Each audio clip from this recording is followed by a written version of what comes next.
Hola, bienvenido a nuestra clase de Ciencias Naturales.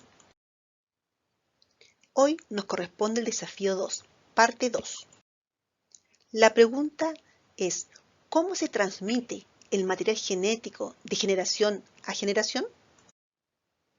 En la página 162 de tu libro aparece cuál es la importancia de la meiosis y te muestra gráficamente dos células germinales iniciales que tienen 46 cromosomas, tanto en el cariotipo de la mujer como del hombre, rosado y celeste. Y se llega a la célula sexual femenina de 23 cromosomas, óvulo en el caso de la mujer, espermio en el caso del hombre. Ambos, al fusionarse, volvemos a llegar a los 46 cromosomas, que es la célula que está al final. Esto es lo que quiero que hoy día podamos estudiar. Como puedes visualizar, está el ciclo de meiosis en movimiento. Toma atención a cada uno de los pasos y con la clase de hoy vas a poder volver a verlo y reconocer lo que está ocurriendo. Al igual que con la mitosis, con la meiosis vamos a investigar. Recuerden que habían 4 pasos. En el paso 1 nos indica que debemos identificar las variables del problema. Para ello debemos conocer el problema y, por supuesto, conocer el objeto de estudio. Antes de pasar a ver las variables del problema, quisiera preguntarte si habías escuchado hablar sobre el entrecruzamiento y la permutación.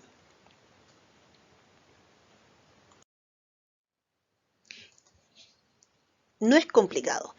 Lo primero, el entrecruzamiento ocurre entre cromosomas, los cuales se unen, ya sea en este caso el paterno y el materno, son los colores que están ahí representados, se unen en zona específica e intercambian segmentos. Y es por ello que como resultado final nos observamos, ¿cierto?, que hay un intercambio de segmentos, por lo tanto intercambian material genético. En cambio, en la permutación, como podemos ver abajo, cuando se dividen los cromosomas hacia el lado derecho e izquierdo, en la célula de arriba encontramos que se están dividiendo hacia mano derecha los color rosado fuerte, hacia mano izquierda los más claros. Y en las células de abajo hubo permutación y por el contrario de arriba se están movilizando los cromosomas pequeños de color rosado a mano derecha y los rosados oscuros al lado izquierdo.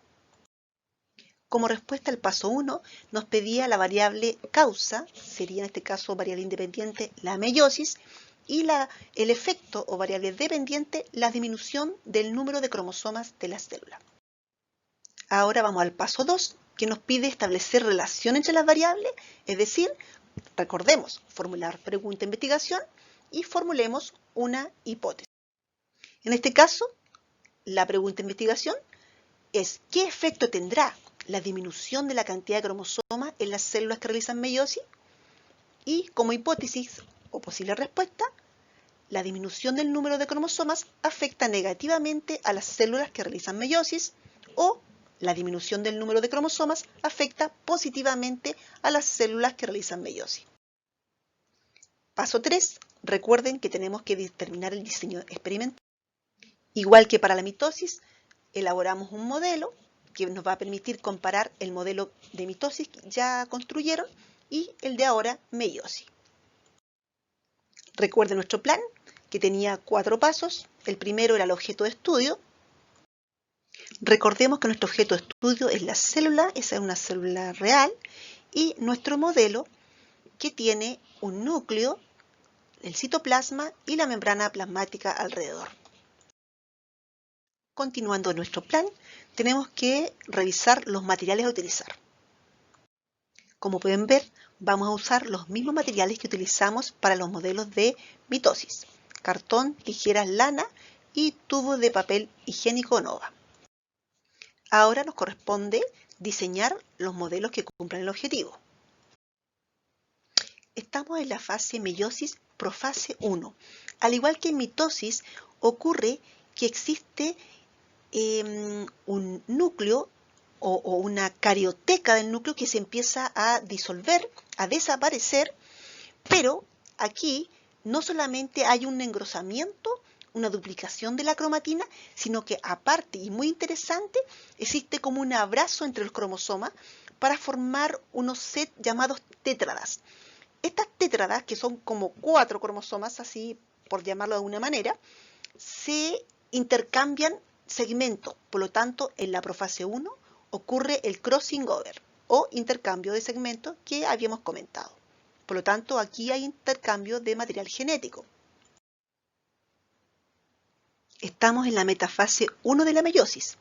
Aquí, al igual que en la mitosis, hay un ordenamiento en la placa ecuatorial de los cromosomas. Como podemos visualizar en nuestro modelo, existe un intercambio de colores en los cromosomas. Esto es producto a que en la fase anterior se realizó el crossing over o intercambio de segmentos. Estos segmentos no son otra cosa que genes. Por lo tanto, nosotros heredamos nuestros genes de nuestros padres, de nuestros abuelos, por estas probabilidades de intercambio que ocurre aquí. De la misma manera, existe en esta fase la permutación cromosómica, que son las probabilidades de que, por ejemplo, uno tenga un color de ojos café o color azul, o un pelo rubio, un pelo negro, un pelo castaño, va a depender de la permutación cromosómica. Por lo tanto, es aquí donde los genes, ¿cierto?, son repartidos a los hijos. En esta tercera parte, anafase 1, nos encontramos que, al igual que la mitosis, existe un desplazamiento de los cromosomas hacia los polos. Y en la última etapa de la etapa 1 de meiosis, telofase 1, nos encontramos que efectivamente los cromosomas se van a los extremos de la célula, se mantiene el citoplasma unido y el uso mitótico se alarga para permitir la aparición de 2 células que aún no están divididas.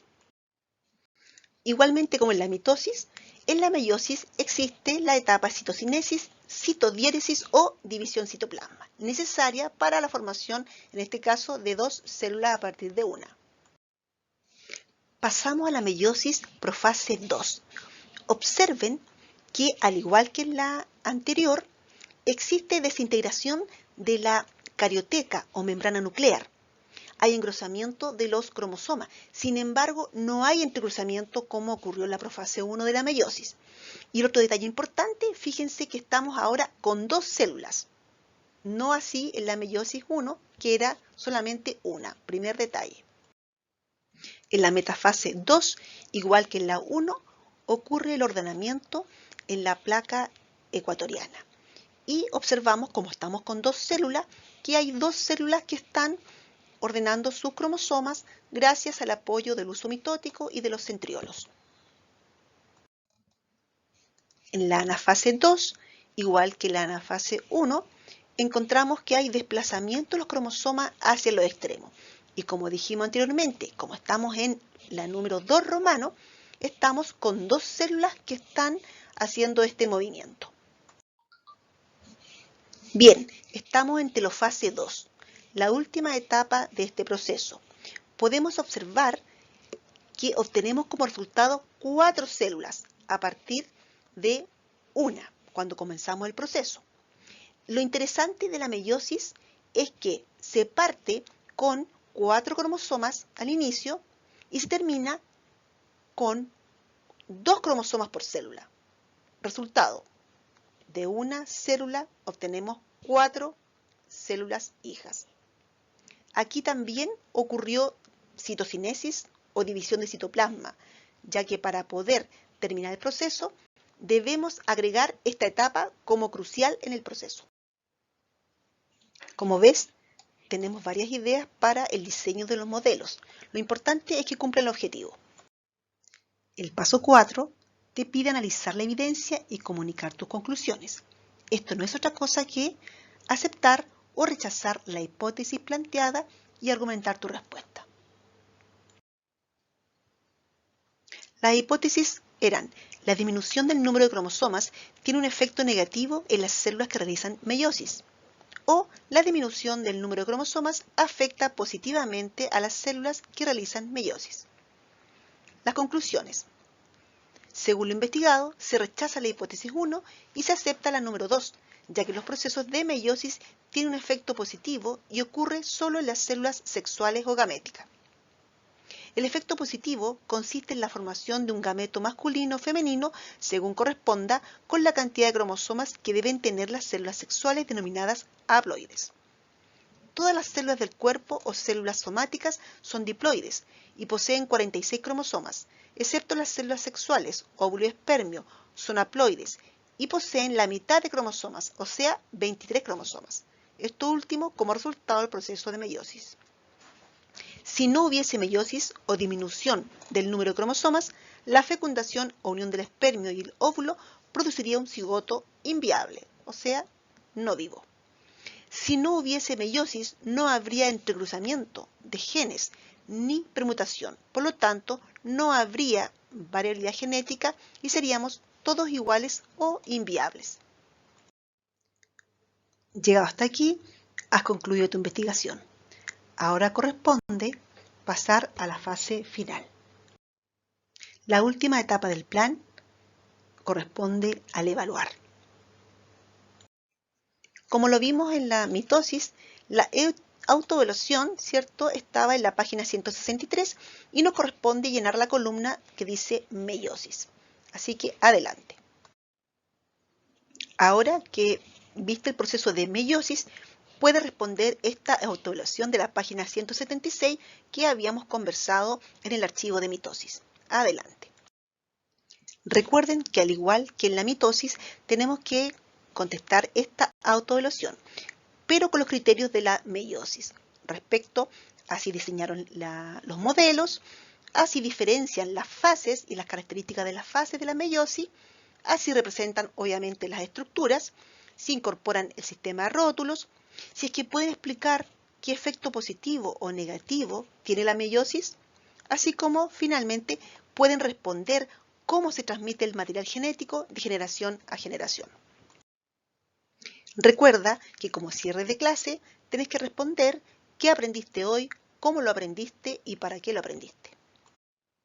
Recuerda, tienes que hacer el mapa mental ya que tenemos ya realizadas las clases de mitosis y meiosis.